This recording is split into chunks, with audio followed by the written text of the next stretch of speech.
Maandalizi yako vizuri. Tulikuwa na safari ya kutoka Karatu. I think nimefika jana, jaribu kuona jinsi gani ambavyo tunaweza tukafanya recovery na regeneration kwa wale ambao walipata match na wale ambao kupata minutes. So leo ni siku ya mwisho kuangalia namna gani ambavyo tunaweza kuandaa plan ya mechi ya kesho. So kwa vijana wote ambao tulisafiri nao wako kwenye hali nzuri, hakuna mchezaji ambaye yuko na tatizo. Tunashukuru kwa hicho, na wale ambao tuliwaacha wako kwenye hali nzuri kwa maana ya kuwa na group la watu wote kwa wakati huo. So tunajua tunakwenda kucheza na timu nzuri. Mtibwa iko na mabadiliko mengi ya vijana, hasa kwenye kila sehemu kuna vijana wengi ambao wako na ability nzuri sana. Mwalimu ambaye amekuja na walimu ambao walikuwepo, I think moja ya timu ambayo iko well organized, na tunajua na yeye imetoka kufanya vizuri kwenye mechi ambayo iliisha na ikiwa nyumbani. So haitakuwa mechi rahisi kwetu. Tunakuwa na tahadhari kwa maana ya jinsi gani ambavyo tunaweza kukutana nao na kuweza work out kwenye hizo moment of the ball, jinsi ambavyo wako solid na wakiwa na mpira pia, jinsi gani ambavyo wanatengeneza mashambulizi yao. Tumejaribu kuona jinsi ambavyo wako comfortable na mpira, wanatembeza mpira kwenye kila sehemu. Kujaribu kuangalia namna gani ambavyo tunaweza tukabiti hizo moment na sisi kuwa bora kwenye ule ubora wetu ili tuweze kupata matokeo mazuri. Sawa, maswali matatu kwa mwalimu. Iko huko nyuma, mimi nimekuwa JKT, sijawahi kukutana na Mtibwa sababu Mtibwa ilikuwa ligi nyingine. So wamekuja kwenye hii season, ndo for the first time nakutana naye nikiwa JKT. Kitu cha kwanza ambacho tuko nacho ni respect. Sisi tunaheshimu opponent na tunaelewa zile strength ambazo iko nazo. Hatutacheza kwa sababu ya history. Tunacheza kwa kile ambacho tumejiandaa nacho ili tuweze kuwa bora uwanjani na kupata matokeo mazuri.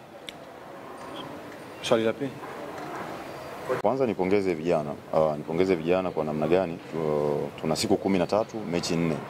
Jinsi table ilivyo plus safari, kuna uchovu ndani yake, lakini tumejitahidi kuwa na uvumilivu kwenye hiyo ratiba na tunaenda nayo hivyo ambavyo tunaenda nayo alhamdulillah, na wao kuwa tayari kwa maana ya hasa kiakili, sio kimwili, hasa kiakili na kuziendea game jinsi ambavyo tumeplan kufanya. So matamanio yetu na matarajio yetu ni kuwa na hiyo consistency, lakini haitakuwa rahisi. Tunahitaji kuwa well organized, tunahitaji kuwa na moment nzuri wakati wote kiwanjani ili tuweze kuwa bora kwenye hizo moment.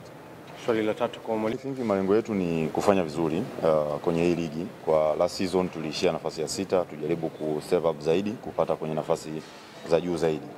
Kuwepo kwenye msimamo hakutupi sisi kuonekana kwamba labda sisi ni bora kuliko watu wengine. No, ni motivation kwetu na sisi tunafurahishwa na hicho, lakini hatupaswi kubweteka kuona kwamba labda sisi tayari tumenani. No, tuna kazi kubwa. Hiyo kazi ambayo tumefanya ni kazi kubwa, lakini tuna kazi kubwa zaidi, na ukijaribu kuangalia mechi ambazo zipo mikononi mwetu ni nyingi zaidi ya hizi ambazo tumecheza. Kwa hiyo tunahitaji kuwa na hiyo strong mentality na kujua kwamba namna gani ambavyo tunatakiwa tuiendee mechi after mechi, tuwe bora kwenye wakati gani, pamoja na kuwa kwenye position hii, lakini si position ambayo ya kusema tumerelax labda tukasema tayari sisi kila kitu kimekuwa nani. No, bado tuna kazi kubwa sana. Jaribu kuona tuna michezo mingi, kuna watu wana michezo michache bado hawajacheza hizo mechi. Pia tunajaribu kuangalia hiyo table jinsi ambavyo ipo, lakini malengo na matamanio yetu ni kuweza kufanya vizuri na kuwa kwenye nafasi nzuri na bora zaidi.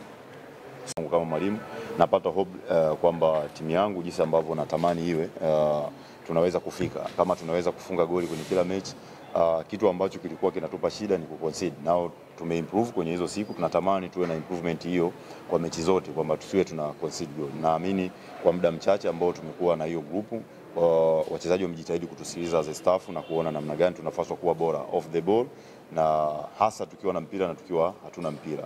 Kwa Omari, kama Omari ni kitu kizuri kwake, lakini ni kitu ambacho kimefanyika as a team, sio peke yake.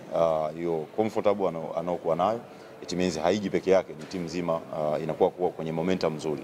So matamanio yetu ni kumuona, sio yeye tu, kuona kila mchezaji anajaribu kuwa na performance nzuri kiwanjani. Sawa mwalimu, nikushukuru. Asalamu alaykum. Kwa majina naitwa Jafari Maneno Abduli, mchezaji wa JKT Tanzania. Niko hapa mbele yenu kuwakilisha wachezaji wenzangu. Kwa ujumla tumejiandaa vizuri. Tutafuata yale yote walimu wetu ambao wanatuelekeza katika uwanja wa mazoezi. Tunajua mchezo wa kesho ni mchezo muhimu kupata alama 3. Na tunajua tunaenda kucheza na mpinzani wa aina gani. Ukiangalia mechi yake iliyopita alipata ushindi. Kwa hiyo tuna imani atakuja kesho kwa confidence kubwa kwa kuja kupata alama 3, lakini haituzuii sisi kuwa bora na kupata alama 3 muhimu katika uwanja wetu wa nyumbani. Sawa, maswali matatu kwa mchezaji. Tumepata alama 3 katika uwanja wa away.